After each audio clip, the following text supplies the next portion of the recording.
속리산에서 15년 동안 결혼도 안 하고 마음을 찾아서 돌아다니는 사람을 만났다고 합니다. 그래서 그 사람에게 뭘 찾으려고 그렇게 돌아다니냐고 물었더니 마음을 찾기 위해서 돌아다닌다 그러더랍니다. 산에서 생식만 하고 혼자 그렇게 산 사람으로 사는 거예요. 그래서 마음을 찾았냐고 물어봤더니 아직도 못 찾았다 그러더랍니다. 그래서 언제쯤 찾을 수 있느냐고 물었더니 모르겠다고 대답하더랍니다.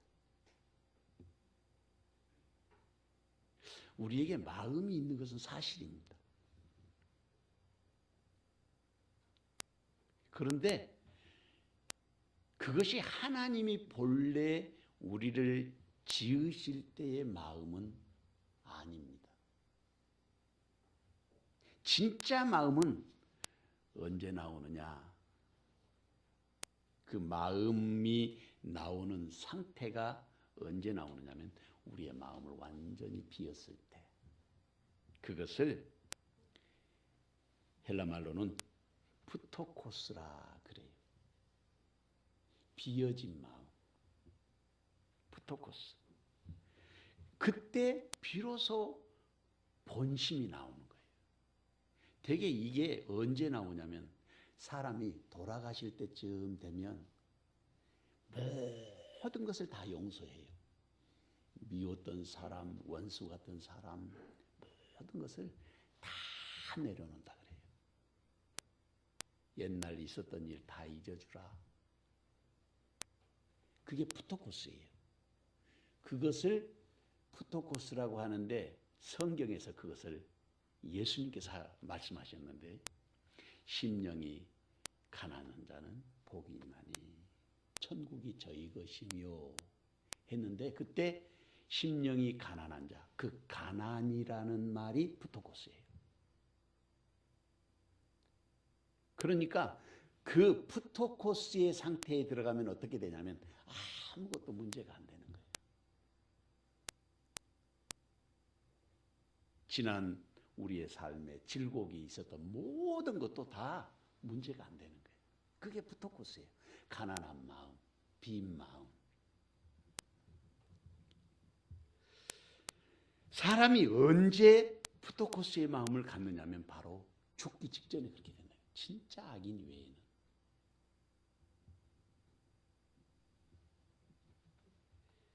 그런데 오늘 본문의 말씀을 보면 우리에게 마음을 가지라고 하는데 무슨 마음이냐면 그리스도 예수의 마음을 가져라.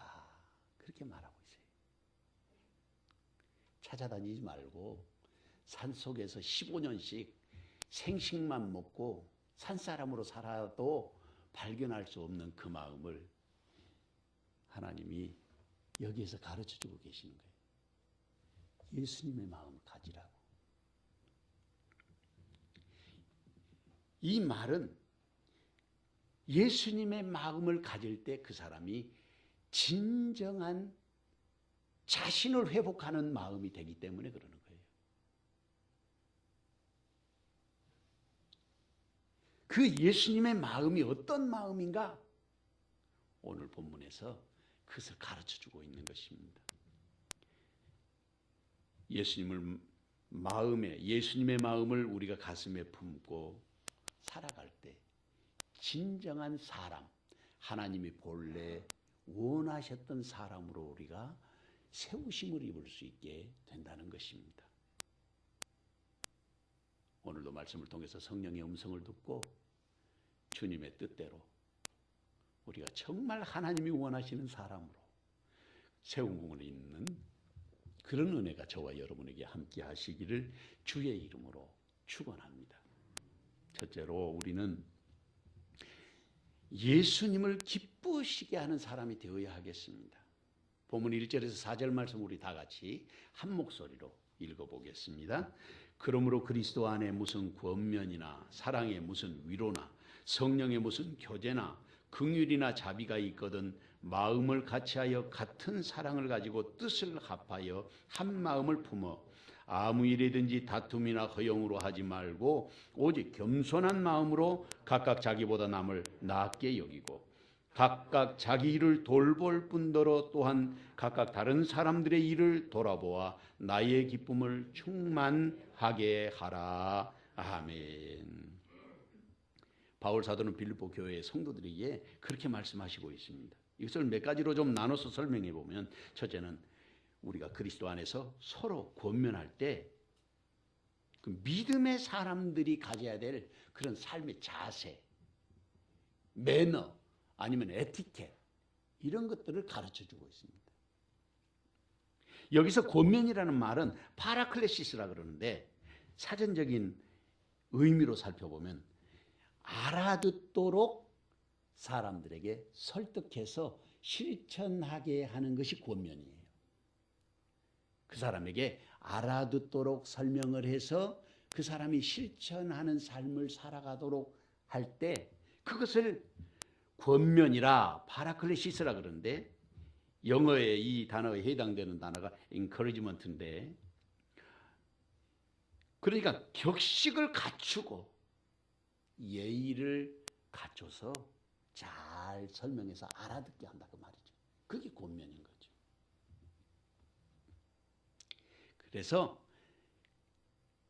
여기에 뒤에 붙어 있는 아주 중요한 의미의 말씀이 있는데, 그게 뭐냐면 각각 자기보다 남을 낮게 여기고 각각 다른 사람들의 일을 돌아보아 나의 기쁨을 충만하게 하라. 이게 바울 사도가 빌립보 교회에게 하는 말이지만, 모든 성경은 하나님의 감동으로 된 것이기 때문에 그 일을 할 때 주님이 기뻐하시는 거죠. 두 번째로는 권면할 때도 그렇게 우리가 예의를 갖춰야 되지만, 사랑의 위로를 할 때도 갖춰야 될 예의를 가르쳐주고 있습니다.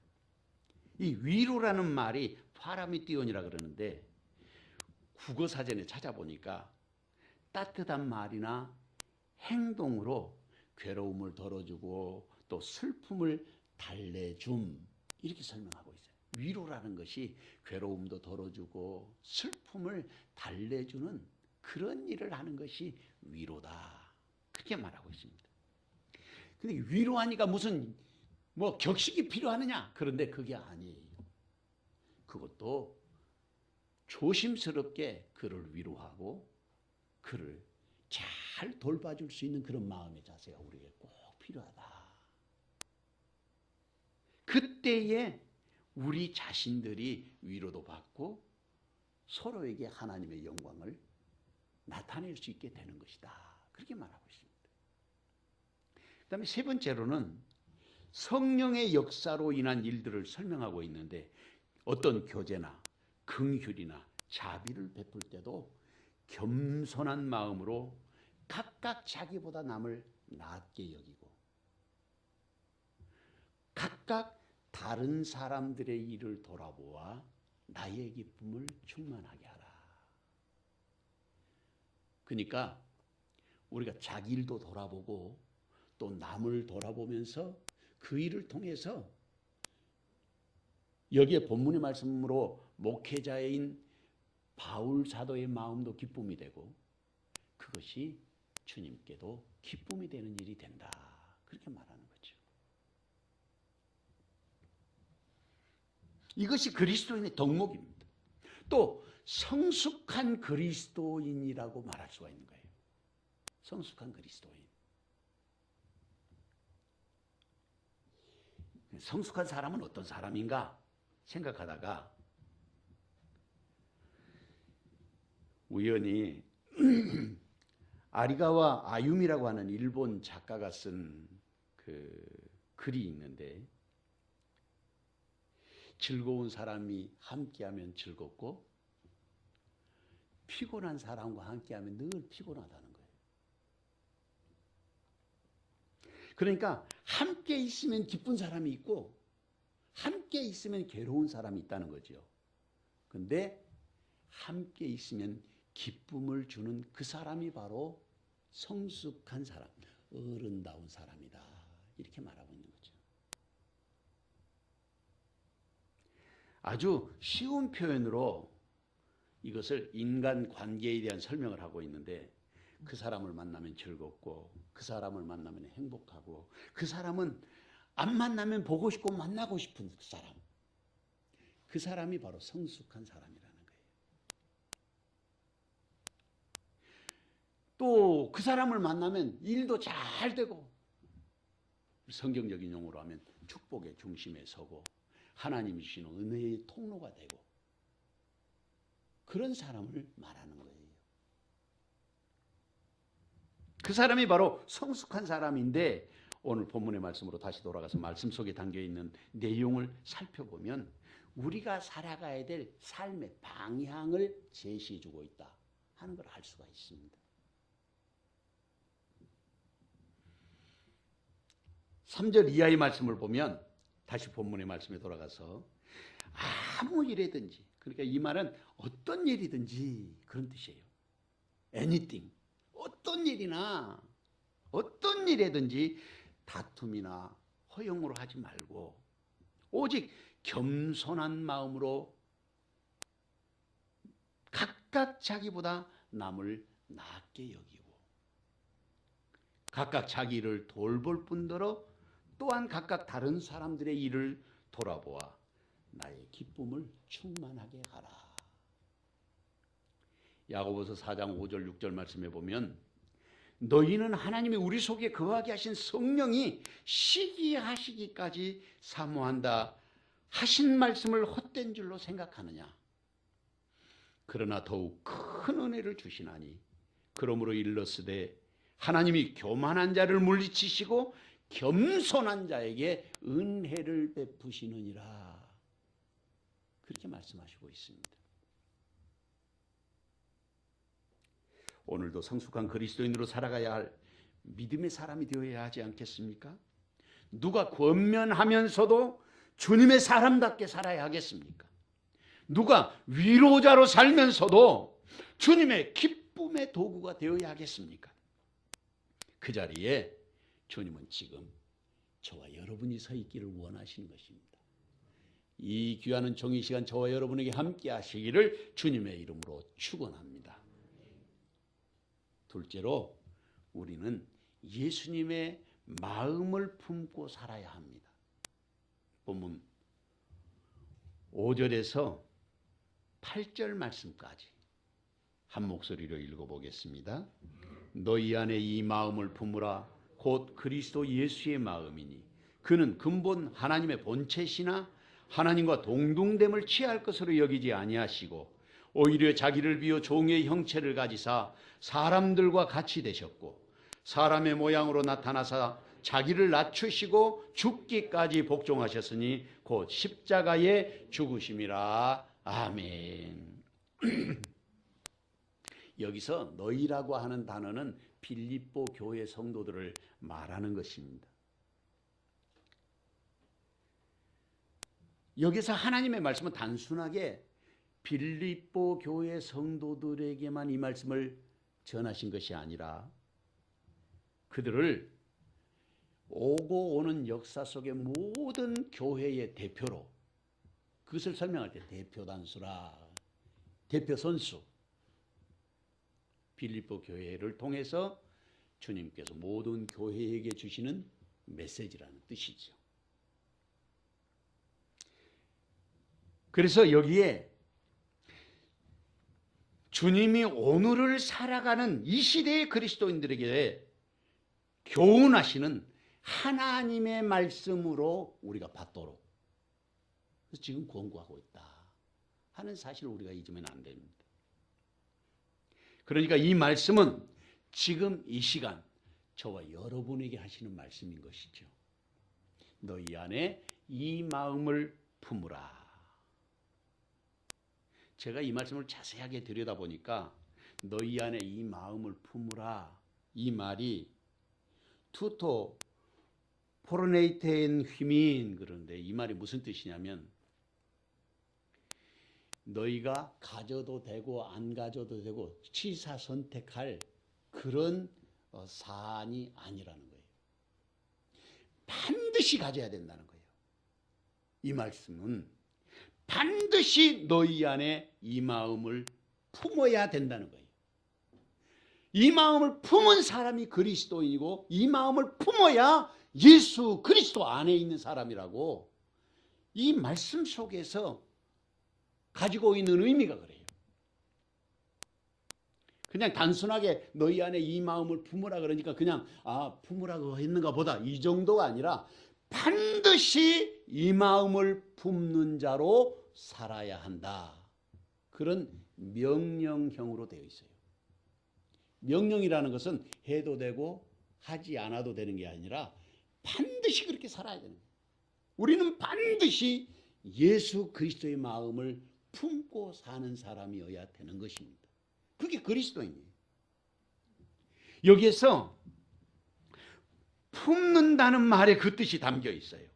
그러니까 우리가 관심을 두고 묵상해야 될 필요가 있는 단어가 뭐냐면 품는다는 말입니다. 무엇을 품느냐? 예수님의 마음을 품어야 되는데 그것이 바로 주님께서 우리에게 주시는 명령이라는 사실을 알아야 하겠습니다. 그러니까 역으로 말하면 그리스도 예수의 마음을 품지 않으면 그리스도의 사람이 아닌 거예요. 그리스도의 마음이 없는 사람은 그리스도의 사람이 아닌 거죠. 그러니까 반드시 품어야 한다 하는 의미를 갖고 있습니다. 그 마음이 바로 그리스도 예수의 마음이라는 거죠. 그러면 그리스도 예수의 마음이란 도대체 어떤 마음인가? 이걸 알아야 될 것 아니겠습니까? 그게 성경에 바로 이제 이어서 우리에게 설명하고 있는데, 첫째, 그분은 근본 하나님의 본체이셨다. 하나님 자신이라는 뜻이에요. 하나님 자신. 그런데도 불구하고 동등됨을 취할 것으로 여기지 않으셨다는 거예요. 우리가 흔히 니나 나나 다를 게 뭐 있냐 이렇게 따지죠. 그게 아니라 주님이 아버지와 자기가 동등됨을 취할 수 있는 자리에 있음에도 불구하고 그것을 자기 것으로 누리지 않으신 것이 그리스도의 마음인 거예요. 그 마음을 오늘 우리도 우리의 삶의 현장에서 실천할 때 그리스도의 마음을 품고 사는 사람이다. 그걸 가르쳐 주는 거예요. 둘째로는 여기에 뭐라고 말씀하시고 있냐면 오히려 자기를 비워 종의 형체를 가지셔서 사람들과 같이 되셨다. 하나님이신데, 하나님의 본체이신데 사람의 몸을 입고 나오셨다는 거예요. 피조물이잖아요, 사람은.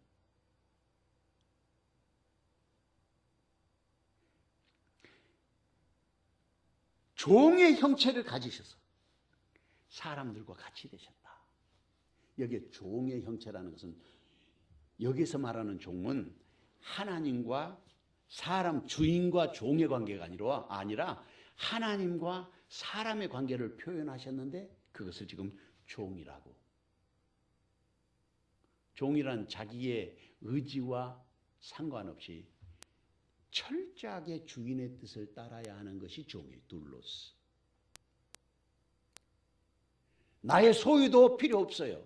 왜냐하면 내가 보는 모든 소유는 주인 것이니까.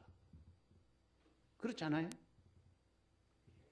바로 그 마음을 가지고 사는 사람이 그리스도 예수의 마음을 품고 사는 사람이다. 이렇게 가르쳐 준 것이죠. 그 다음에 세 번째로는 사람의 모양으로 나타나사 자기를 낮추시고 죽기까지 복종하셨다는 것입니다. 그 마지막 자리가 어디냐면 십자가였던 거죠. 다시 말씀을 정리해 보면 예수님의 마음은 언제나 자신을 낮추는 겸손함에 있었습니다. 여기서 시작하는 거예요. 거기가 바로 예수님의 마음을 가지는 자리라고 말이죠. 그리고 예수님은 자기를 비우는 삶을 사셨습니다. 여기서 비운다 그 말을 에케노손이라 그러는데 이 비운다는 말이 앞에서 제가 가난한 마음, 심령이 가난한 자 설명을 드렸지만 이 에케노센도 같은 의미가 있어요. 무력하게 되고 아무런 힘이 없는 자, 그게 바로 에케노센이에요. 그 자리에 서는 것이 그리스도 예수의 마음이다. 그렇게 가르쳐주고 있어요. 자기를 낮추셨는데 어디까지 낮추셨느냐? 죽기까지 복종하셨다는 거예요. 죽으신 거죠.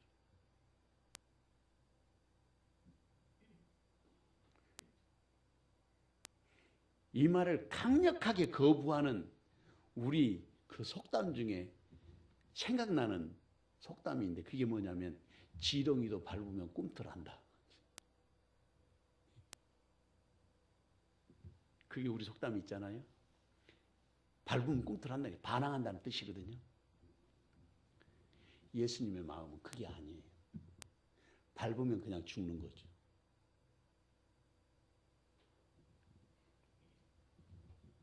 이 에케노센, 자기를 비운다. 비우는 삶이란 뭐냐? 하나님 앞에서 우리는 아무것도 할 수 없는 존재라는 사실을 우리가 분명하게 이해하면 그때 성령께서 강력하게 역사하시는 거예요. 성령의 역사가 우리를 통해서 나타나는 거죠.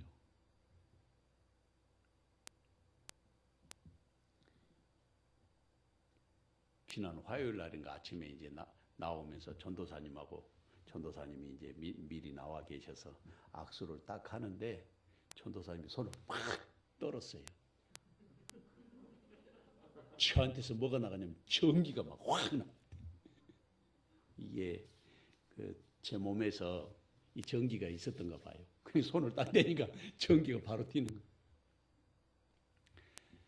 우리가 완전히 예수님의 마음을 가지고 성령 안에 사로잡히면 우리가 말하는 대로 되고 기도하는 대로 되는 이 놀라운 역사를 경험할 수가 있습니다.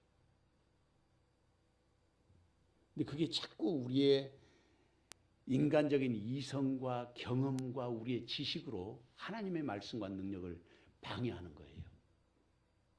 그건 다 타락한 것들이지.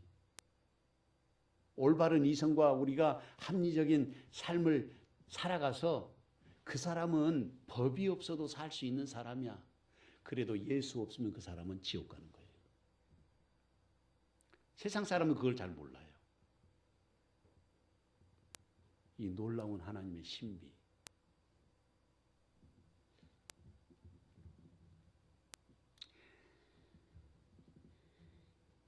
그러니까 우리가 죽기까지 복종한다고 하는 그 뜻이 무엇인지를 깊이 생각하면서 주님의 말씀 앞에 나를 완전하게 내려놓을 줄 아는 그런 연습이 필요한데 그것을 우리가 경건의 연습이라 그렇게 말하는 거예요.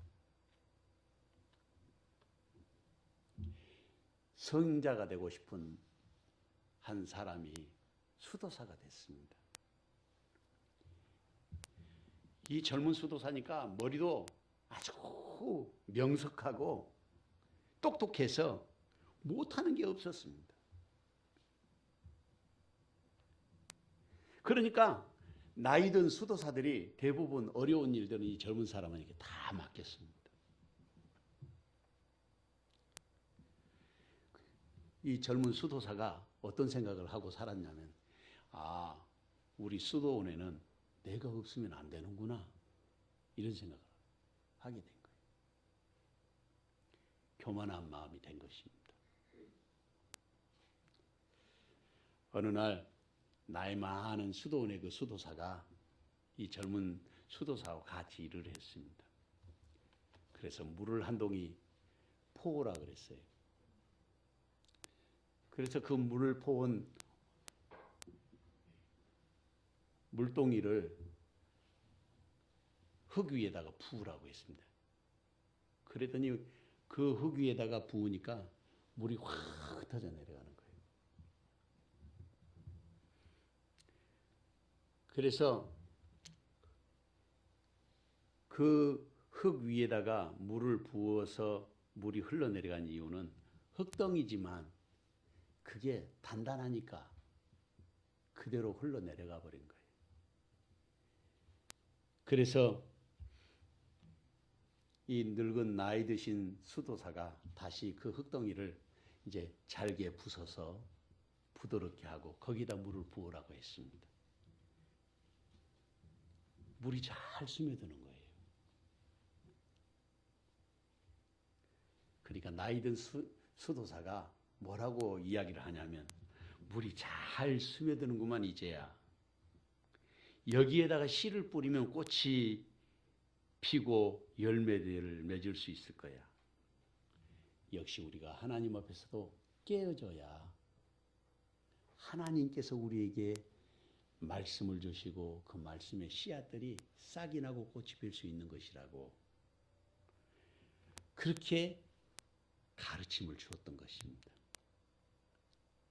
그것을 수도사들이 뭐라고 말하냐면 깨어짐의 영성이라고 한다 그럽니다. 깨어짐의 영성. 우리도 역시 마찬가지예요. 다 우리 자신들이 함께 한 교회에서 주님을 섬기고 살지만 다 다른 거예요. 어느 목사님 글을 보니까 거기에 그런 말이 나왔대요. 목사님에게 권사님이 포도를 한 상자 갖고 왔어요. 근데 진짜 자기 집에서 직접 그 농장에서 농사를 짓는 포도원에서 과수원에서 따온 포도라고 합니다. 근데 목사님한테 그렇게 말하더래요. 목사님, 포도 중에서 첫물이 제일 맛있는데 그게 첫물이라고 다 맛있는 게 아니랍니다. 포도나무 가지가 이렇게 있는데 가지가 몇 번째 가지에서 열린 포도가 제일 맛있습니다. 같이 한 나무에 열려 있어도 맛있는 포도가 따로 있다는 거예요. 그러니까 사과나무에 사과가 열려 있어도 그 사과에 이파리가 가려 있는 것도 있고 동쪽에 있는 것도 있고 남쪽에 있는 것도 있고 서쪽에 있는 것도 있는데 그게 익으면 각각 맛이 다 다르다는 거예요. 달려있는 위치에 따라서. 우리가 여기 다 함께 있지만 하나님 앞에서 영적인 열매로 익어가는 그 과정 속에서 똑같은 맛을 내기는 어렵다는 거죠. 좋은 맛을 낼 수 있도록 그렇게 우리가 살아야 하지 않겠습니까? 깨어짐의 영성. 내가 깨어져야 할 자리는 어딘가? 어디까지 깨어져야 되겠습니까? 본문에서 주님은 죽기까지 복종하셨느니라. 그게 그리스도 예수의 마음이라는 것입니다. 히브리서 5장 8절 말씀에 보면 그가 아들이시면서도 받으신 고난으로 순종함을 배워서 온전하게 되셨은즉 자기에게 순종하는 모든 자에게 영원한 구원의 근원이 되셨느니라고 말씀하시고 있습니다. 사랑하는 성도 여러분, 우리가 예수님의 마음을 가지지 못했다면 반드시 예수님의 마음을 가져야 되는 것입니다. 누가 예수님께 순종하며 살아야 할 사람입니까? 누가 자기를 비워서 예수님의 마음을 가진 사람이 되어야 하겠습니까? 누가 죽기까지 복종하여 그리스도 예수의 마음을 가지고 사는 사람으로 살아야 하겠습니까? 그 자리에 주님은 지금 저와 여러분을 부르고 계시는 것입니다. 이 귀한 종이 시간 저와 여러분에게 함께 하시기를 주님의 이름으로 축원합니다. 셋째로 예수님을 주라 시인하는 것은 하나님의 은총의 초대입니다. 제가 말씀을 준비하면서 이것이 하나님의 은총이구나 그 생각을 갖게 됐어요. 본문 9절에서 11절 말씀을 같이 한번 읽어보겠습니다. 이러므로 하나님이 그를 지극히 높여 모든 이름 위에 뛰어난 이름을 주사 하늘에 있는 자들과 땅에 있는 자들과 땅 아래에 있는 자들로 모든 무릎을 예수의 이름에 꿇게 하시고 모든 입으로 예수 그리스도를 주라 시인하여 하나님 아버지께 영광을 돌리게 하셨느니라. 아멘. 여기에서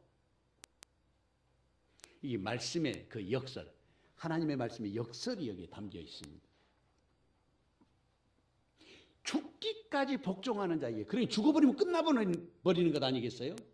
그런데 그 죽어버리면 끝난다고 하는 것이 아니라 거기에 대한 소망을 역설로 지금 말씀하고 있는 거예요. 그것이 첫째로는 예수님을 그렇게 하나님께서 죽기까지 복종하시니까 지극히 그의 이름을 높이셨다, 이렇게 하셨어요. 그러니까 죽기까지 복종하는 자에게 주시는 축복이 뭐냐면 바로 지극히 높은 자리에 높이시는 거예요.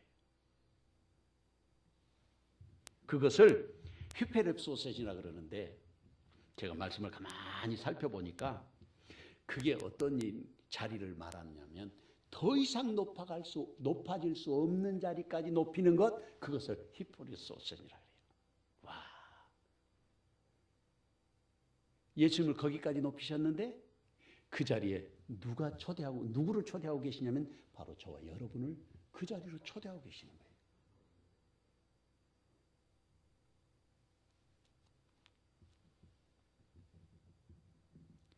그 높은 자리, 지극히 높은 지위와 그 권위를 죽기까지 복종하신 예수님에게 주셨는데, 예수님과 하나 된 우리에게도 그 자리를 하나님이 허락하시는 거예요.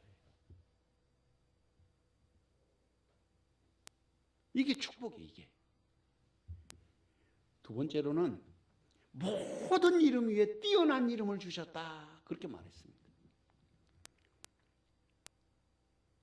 그런데 성경 말씀이 이제 제가 말씀을 보면서도, 제가 이제 예수 믿은 지 거의 60년 이제 됐는데 해가 거듭할수록 달라지는 것 같아요. 경험도 다르고 또 배우는 여러 가지 지식도 달라지고 나이도 또 먹어가고 보는 안목도 달라지고, 그래서 그런지 말씀을 보니까 이 말씀이 진짜 기가 막힌 말씀이 담겨 있어요. 이게 모든 이름 위에 뛰어난 이름을 주셨다, 이렇게 되어 있는데 우리 성경으로는 그렇게밖에 읽을 수가 없는데, 헬라어 언어 성경에는 고대 어법에서 나타나고 있는 아주 신기한 의미의 말씀이 여기에 있어요. 그것을 디포넌트라 그러는데, 이게 주셔서 내가 받은 거잖아요. 주셔서 받았다, 그런 뜻이거든요. 근데 그 말씀 속에 또 다른 의미가 중간태 의미로 있는데, 그게 뭐냐면 주셔서 받았지만 본래 또 가지고 있었다, 그런 뜻을 갖고 있는 거예요. 이게 신기하잖아요. 우리말로는 이해가 안 되는, 하나님 아버지께서 주셨는데 주셔서 받았음에도 불구하고 본래 자기가 가지고 있었던 것처럼 그렇게 해석하는, 수동태이면서도 능동태로 해석하는 것이 이게 디포넌트예요. 그래서 네가 말씀을 준비하면서 와, 이거 너무나 엄청난 예수 그리스도의 그 삼위일체의 비밀, 아버지와 함께 하나님의 근본, 하나님의 본체이셨으나 동등됨을 취할 것으로 여기지 않으셨으나 본래 동등하시다는 그런 의미가 여기서 해석이 되는 거죠. 요즘에 메시아닉주 유태인들에 대한 이야기들이 많이 나와서 제가 이제 어떤 그 강좌를 들어보니까 그 유태인 랍비가 그런 이야기를 해요. 자기들은 2000년 역사 속에 기독교인들을 통해서 핍박을 받고 그리고 엄청난 희생을 당해왔다는 거예요. 반유태주의. 그래서 제가 늘 말씀드리잖아요. 그 사람들이 싫어하는 게 C자를 싫어한다고. 크라이스트, 그리스도를 싫어하고, 크라이스트라는 영어 단어 싫어하고, 처치, 교회라는 단어도 싫어하고, 그 다음에 크로스, 십자가라는 단어도 싫어한다는 거예요. 그러니까 이분이 거기 이제 대담 형식으로 그 랍비에게 질문을 하는데, 예수 믿는 랍비니까 목사님이기도 하고 랍비예요. 삼위일체를 믿냐고 물어봤어요. 그래서 설명을 쭉 하면서 삼위일체라고 하는 단어가 2000년 역사 속에 자기들을 핍박하는 그리스도인들이 사용하는 용어이기 때문에 그거를 안 쓴다는 거예요. 그러나 그 삼위일체라고 하는 의미가 성경 속에 있기 때문에 아버지와 아들과 성령이 하나이시라고 하는 그 사실을 믿는다. 이렇게 설명하는 것을 제가 들었어요. 아, 그렇구나. 그러니까 공부를 우리가 해보면 할수록 우리가 몰랐던 것들이 참 많다 하는 걸 알 수 있어요.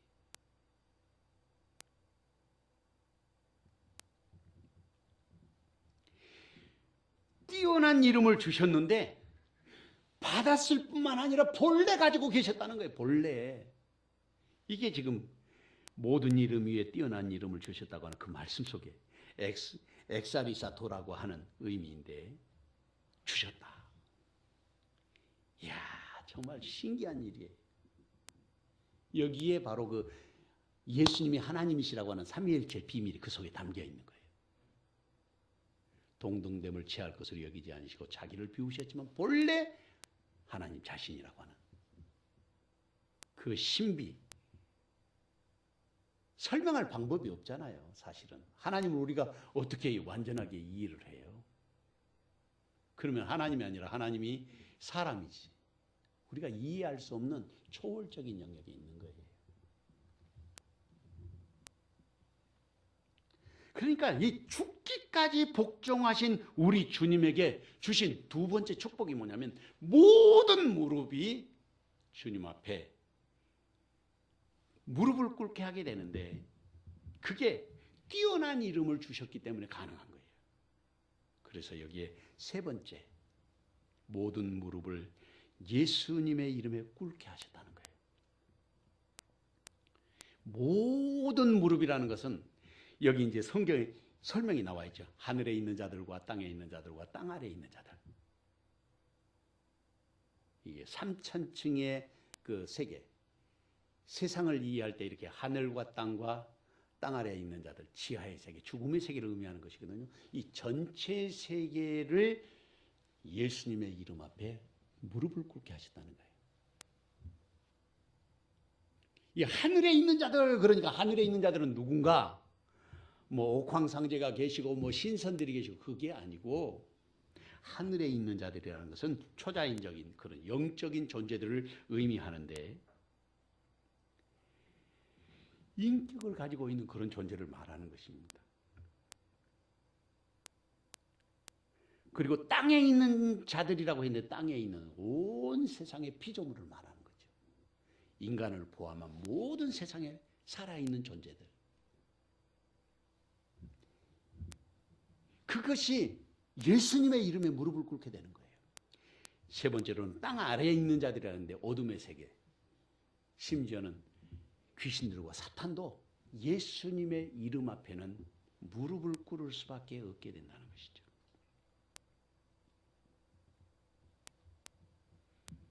그러니까 히브리서 9장 27절 말씀에 보면 한 번 죽는 것은 사람에게 정하신 것이요 그 후에는 심판이 있으리라.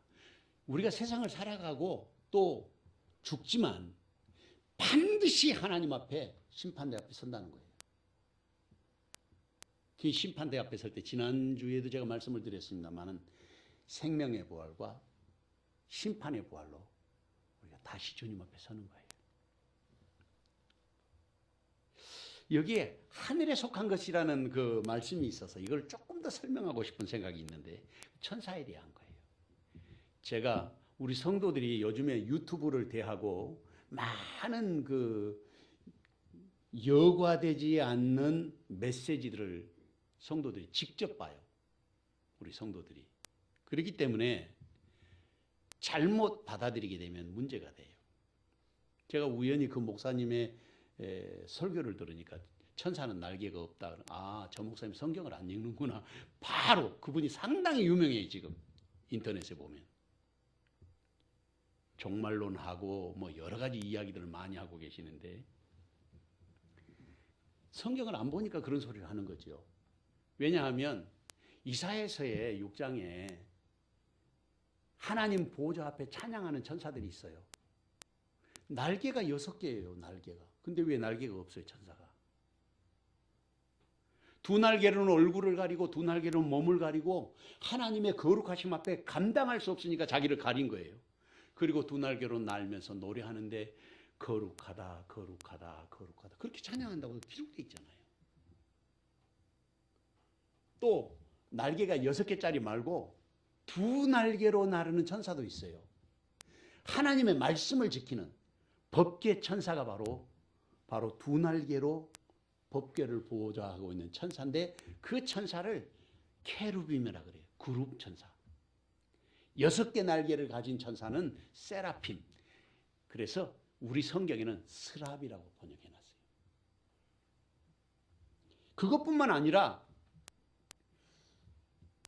천사들 중에도 직접 그 언급이 돼서 이름이 나타나 있는 천사들이 있죠. 가브리엘, 기쁜 소식을 전하는 하나님의 메신저. 그 천사가 바로 가브리엘이거든요. 그 다음에 전쟁의 천사가 있어요. 그 미가엘, 마이클이라고 하죠. 영어식으로 하면 마이클이고, 또 여자들 이름에도 이 미가엘이 붙여지는데 여자 이름에 붙여지면 똑같이 쓰고도 발음을 할 때 미셸이라고 그래요. 미셸. 그게 마이클이거든요. 우리말로 미가엘. 또 라파엘이라고 하는 천사도 있어요. 근데 이게 이제 그 외경에 보면 7대 천사가 나오거든요. 외경에, 에녹서에. 그런데 이 7대 천사하고 같은 내용이 어디 나오냐면 요한계시록 8장에 더 나와요. 7 천사에게 나팔을 주잖아요. 거기에 나오는데 이 에녹서라고 하는 외경에 나오는 천사 이름을 보면 우리엘, 라파엘, 라구엘, 미가엘, 가브리엘, 사리엘, 예레미엘, 그리고 그 중에 가장 강력한 천사장이 하나 있는데 그 천사의 이름이 뭐냐면 바로 루시엘이에요. 루시엘. 그게 타락해서 이사야 14장 12절에 나오는 타락한 천사. 그 천사가 바로 루시퍼예요. 사탄.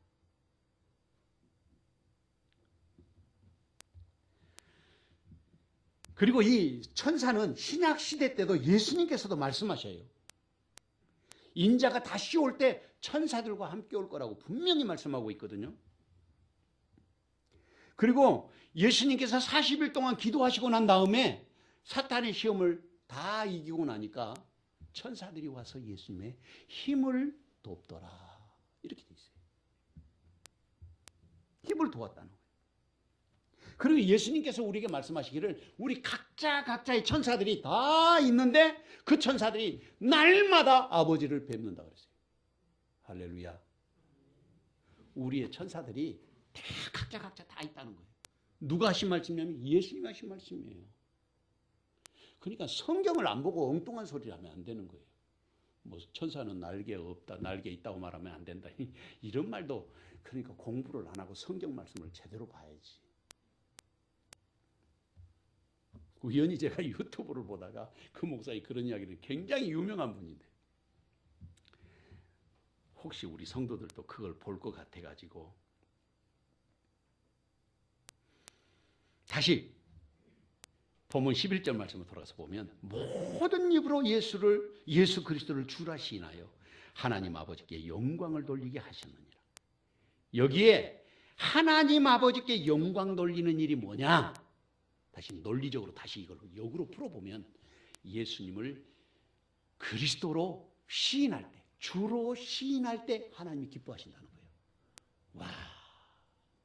그러니까 우리가 예수님이 나의 주님이십니다 고백하면 하나님이 영광을 받으시고 그 영광을 통해서 우리를 영원한 나라에 초대하시는 거예요. 그러니까 우리의 입술로 예수님이 나의 주님이라고 고백하는 그것이 얼마나 위대한 하나님의 초청장인지 모른다 그 말이죠.